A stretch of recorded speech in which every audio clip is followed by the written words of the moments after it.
Hey everybody, this is Eric Worre and welcome to networkmarketingpro.com. I missed you. I will tell you, the last Thursday and Friday, as many of you know, I had some technical difficulties. My computer crashed, my hard drive crashed. The sad news is, part 4 of the Earl Shaw interview, the file was corrupted. So, people are working to try and recover it. So I don't have part 4 for you today. Hopefully we'll be able to get it to you and get it posted soon. If not, I'll have to go back, because I can't be the only one that knows about what Earl Shaw said in part 4 of that interview. So we'll have to get it to you one way or the other. But today, to make up for that, I want to give you something that is a jewel, something that if you use it, you will get great results, and if you don't use it, you just won't get as good a results. So many people, at the end of a presentation, they just don't know what to do. They talk to their prospect. The prospect takes a look at a videotape, or they listen to an audio tape, or they go through a presentation, or they sit in a meeting in somebody's home, or they go to a hotel, and at the end of the meeting, then they don't know what to do. They're like, what did you think? And the person says, well, I don't know. And they say, okay, well, call me. And people just leave. And what people are really looking for at that moment in time is some leadership. And I'm resistant to exact verbatim scripts. I'm very resistant to that because people never say what they're supposed to say. But I will tell you this. The power of asking questions is an awesome force. The power of asking questions, number one, and acting as a consultant in a consultant posture, in a consultant mindset, is the second most important thing. So if you're acting as a consultant to try and help them get to a result that will help them, then you're going to get better results. If you act as a salesperson, pitch, sell, and you're not asking any questions, you're just giving the facts, you just keep talking and talking and talking, you're going to have trouble, a lot of trouble, at the end of a presentation. So this is a 4-question process that I've used for 15 years that works unbelievably well. And I've trained a lot of people to use this, used it for a long time, and it's just a remarkable, simple, little consultant-based, question-based process at the end of any presentation. And it goes something like this. Question number 1 to Bob, if I'm talking to Bob. Bob, based upon what you just saw, if you were to get started in this business on a part-time basis, about how much would you need to earn per month in order to make this business worth your time? And then just wait for the answer. So I'm not invested in the answer that Bob gives me. Bob's answer is his answer. So, Sue, if you were to get involved, based upon what you've seen, if you were to get involved in this business on a part-time basis, about how much would you need to earn per month in order to make it worth your time? And then just wait for the answer. And let's say they say $2,000 a month. Fantastic. Whether they say $2,000, $5,000, $10,000, $500, it doesn't matter. Sometimes you're selling a $10,000 a month opportunity when all they want to buy is a $2,000 a month opportunity. That's what they're looking for. Sometimes you oversell it by making it too high, and sometimes you undersell it by making it too low. This business can be very flexible.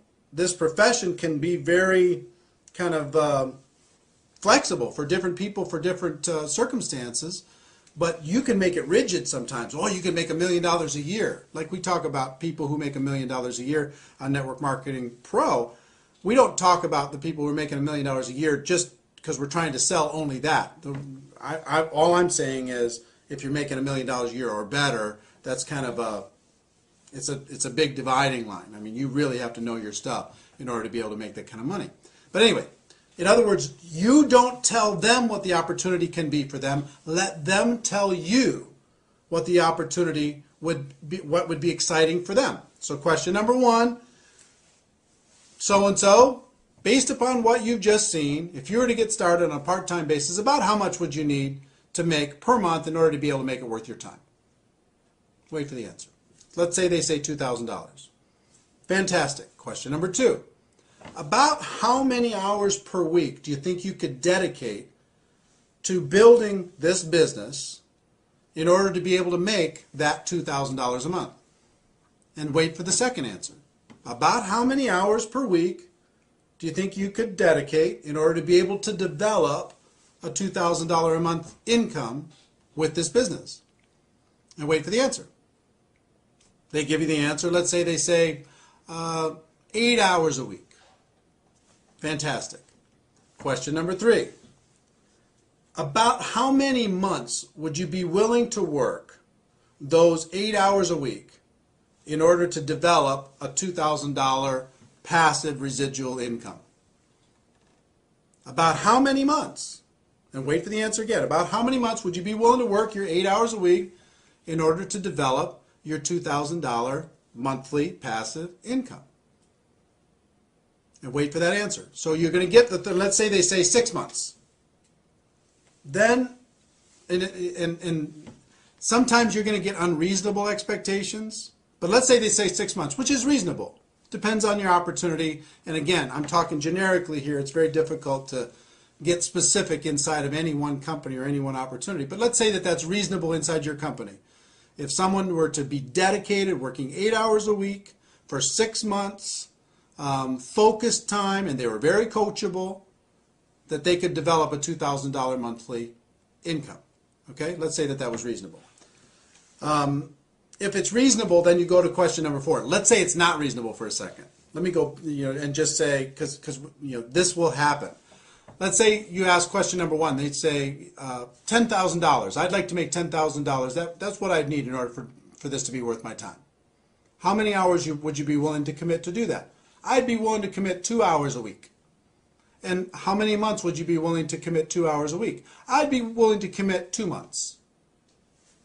Then as a consultant, if you're in a consultant mindset, what do you need to do? You've got to say, look, I will tell you right now, that's an unrealistic expectation. In order to be able to earn $10,000 a month in a business, a brand new business, working 2 hours a week for the next 2 months, I just don't think that we can get you there. But if you're willing to change one of these 3 numbers, then we can get you there.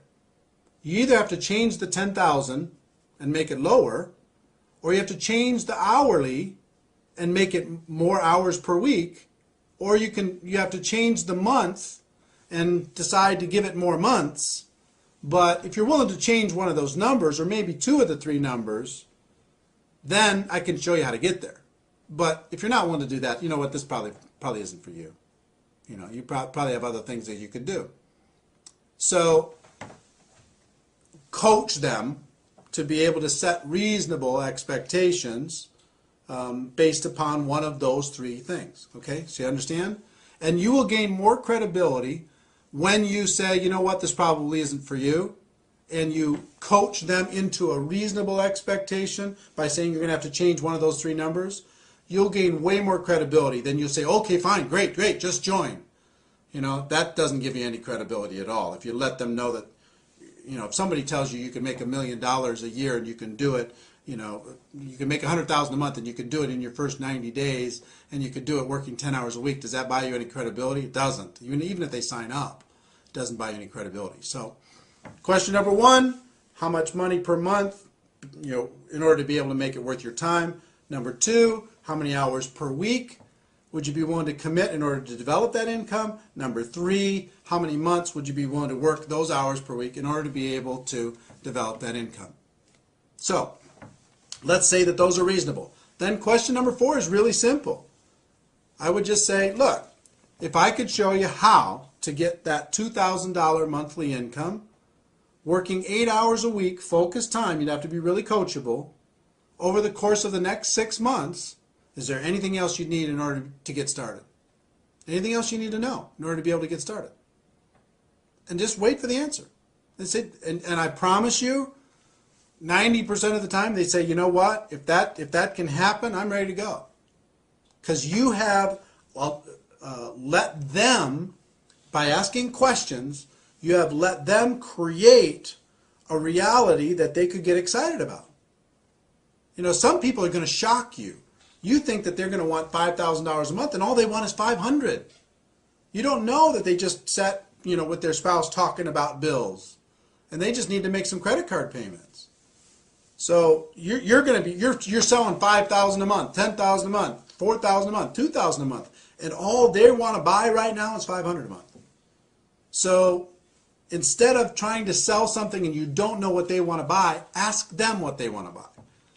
And so long as it's reasonable inside of your company, inside of your opportunity, then you can help them create a roadmap in order to be able to make that happen.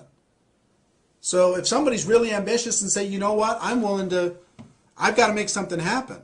I need to make $5,000 a month because I just lost my job, or this happened, or that happened, or something, there's some crisis happening in our family. Okay, how many hours a week would you be willing to work? I'm willing to work 40 hours a week, 50 hours a week.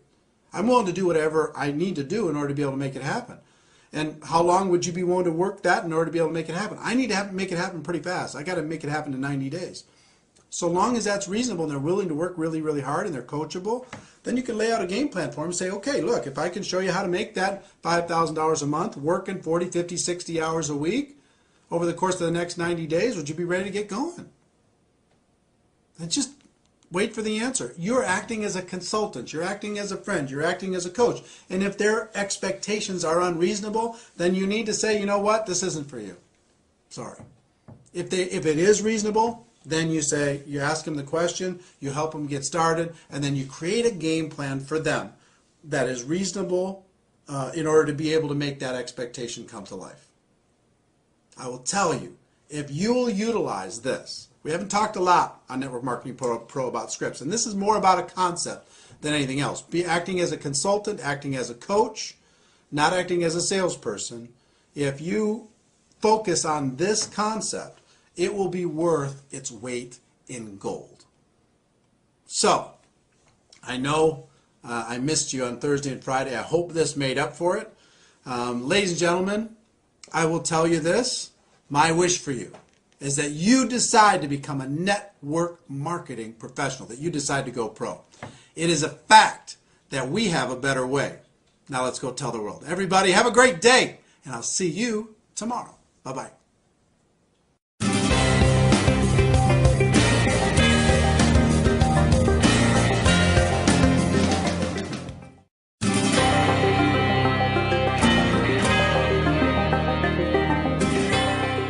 Hey everybody, this is Eric Worre, and welcome to networkmarketingpro.com. I missed you. I will tell you, the last Thursday and Friday, as many of you know, I had some technical difficulties. My computer crashed, my hard drive crashed. The sad news is, part 4 of the Earl Shaw interview, the file was corrupted.